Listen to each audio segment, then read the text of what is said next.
Hi everyone, this is Betsy, the author of Wordchain. There are two key skills involved in decoding and spelling words, matching spoken words to their printed form, and the reverse, the printed word to its spoken form, segmenting and blending. The main chains cover the segmenting part. This is about efficient blending. They are equally important. This section needs occasional input from an adult, a teacher, teacher aide, or a parent. It works like this. I click here, Yeah, and then here. app,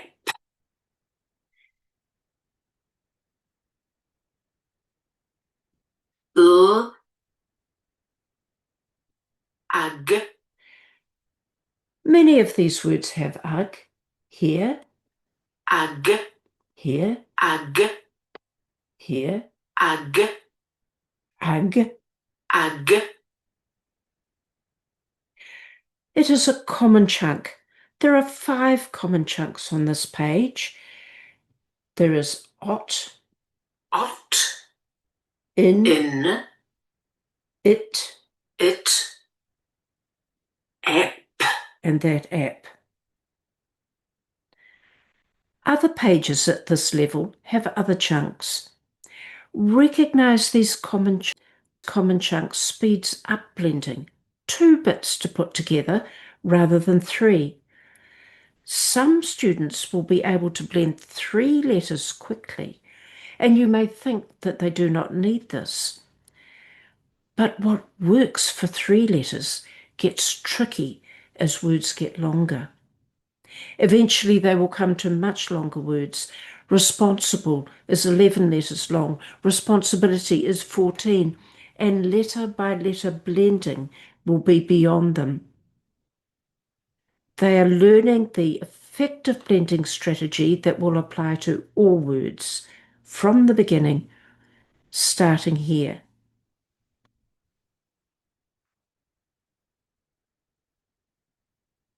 d, in, Put it together.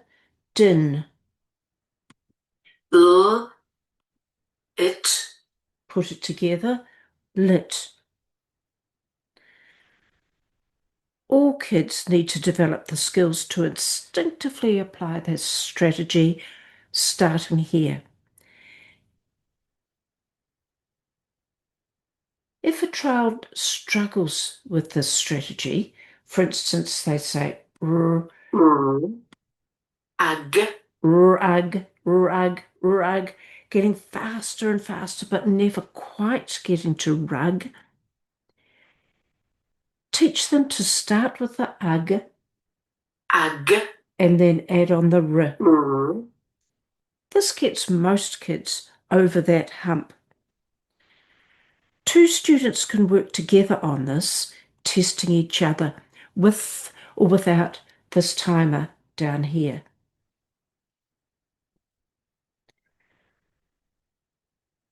One student may choose a word for the other one to write down, and then both check that it is spelt correctly, and then swap.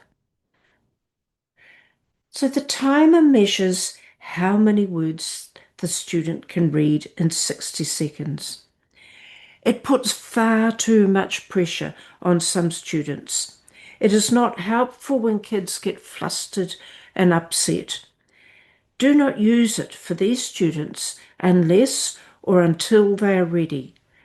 But for those who revel in the challenge, click here. The student reads the words from the beginning to see how far they can get before the time is up.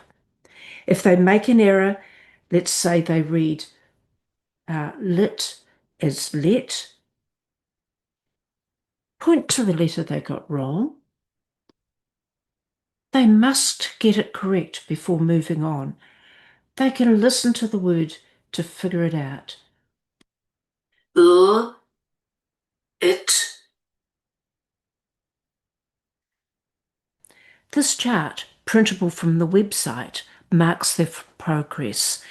The first time they may read this many words in 60 seconds, and with more practice they get to hear, and then to hear.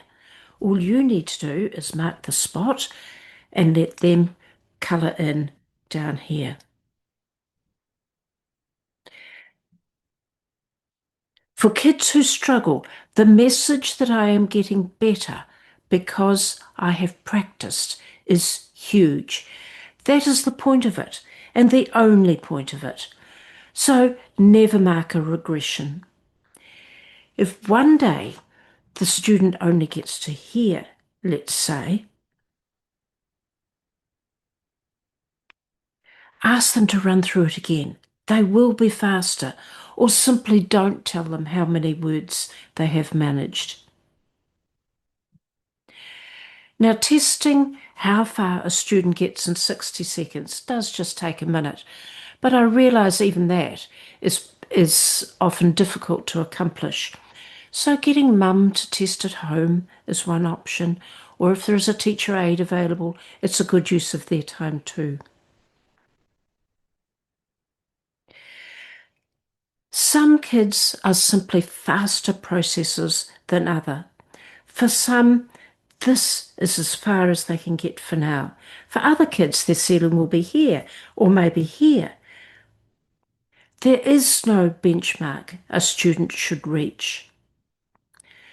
Students who are not ready to use the timer may be happy to read a few words without it, or just read a few random words as you or someone else points to them, or perhaps use the timer at home with mum. Whatever you do, it must be comfortable and rewarding for the student.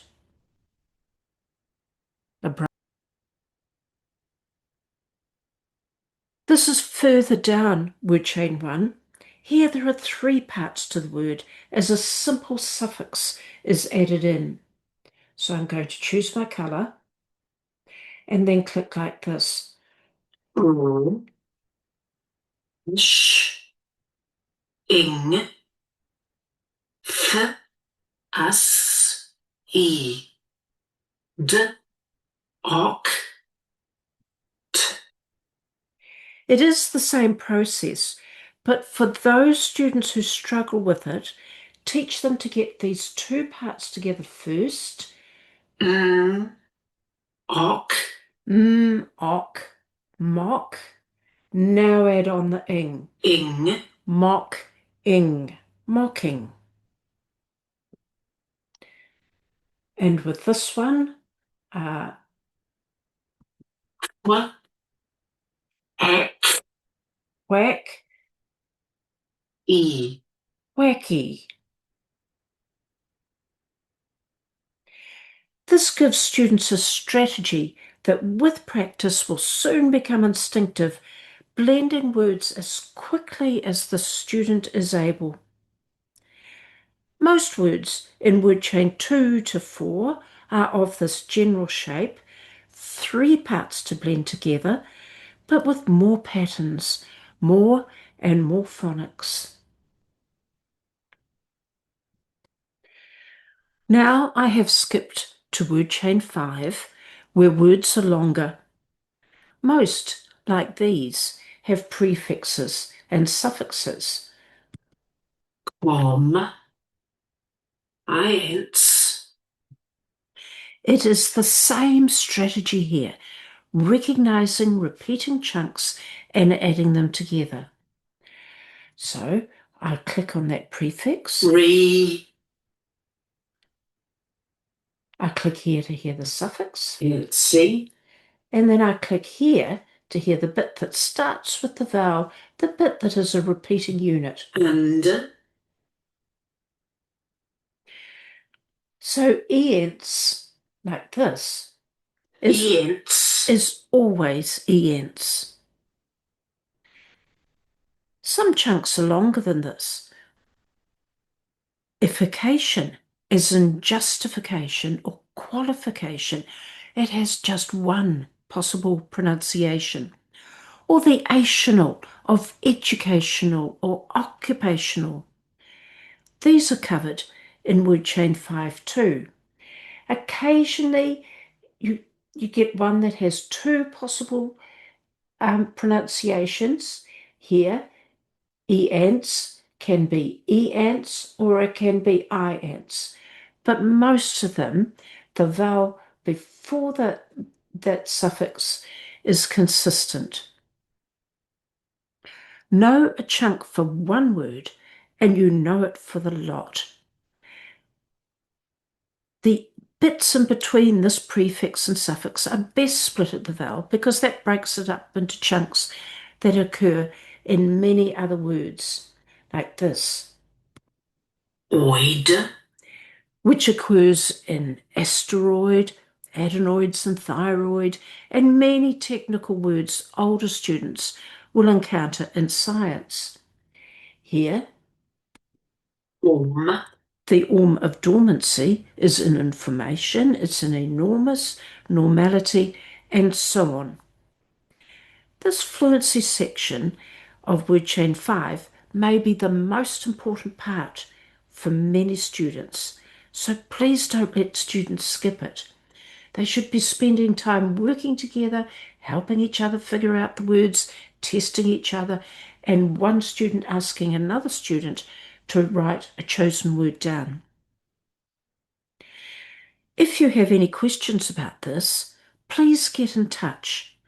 Email us at wordchainhelp.co.nz, the address on the website.